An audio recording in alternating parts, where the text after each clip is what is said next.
ઘીની ખરીદી કરતા પહેલા થઈ જજો સાવધાન। સમાચાર સામે આવી રહ્યા છે તો ઘીની ખરીદી કરતા પહેલા થઈ જજો સાવધાન। લોકોના આરોગ્ય સાથે ચેડા કરનારાઓ બેફામ બન્યા છે। તો સુરતમાં નકલી ઘીની ફેક્ટરીનો પર્દાફાશ કરવામાં આવ્યો છે।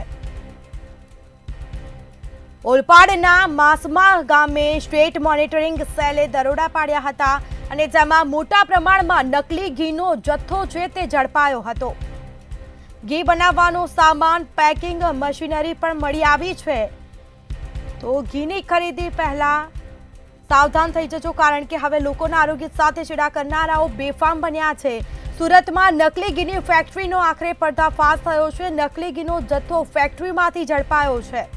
અગાઉ પણ નકલી ઘીની આ ફેક્ટરી ઝડપાઈ હતી। કેટલા સમયથી ફેક્ટરી ચાલતી હતી તેને લઈને તપાસ થશે। વધુ વિગતો સાથે સંવાદદાતા નલિન ચૌધરી ફોન લાઈન પર જોડાયા છે। જી, લોકોના આરોગ્ય સાથે ચેડા કરતા બેફામ બન્યા છે લોકો, નકલી ઘી વેચાઈ રહ્યું છે, શું છે વિગત?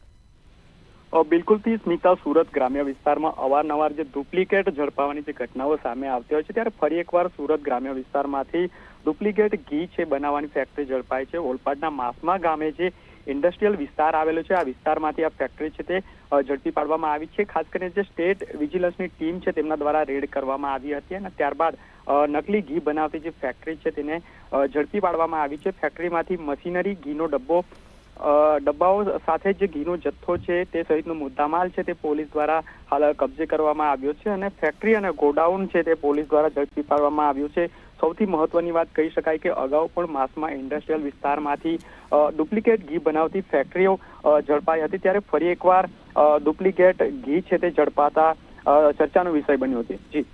જી હા, બિલકુલથી તમામ જાણકારી આપવા બદલ આપનો આભાર। તો અગાઉ પણ ઘીની નકલી ફેક્ટરી ઝડપાઈ હતી। કેટલા સમયથી આ નકલી ઘી વેચાતું હતું તેને લઈને તપાસ થશે।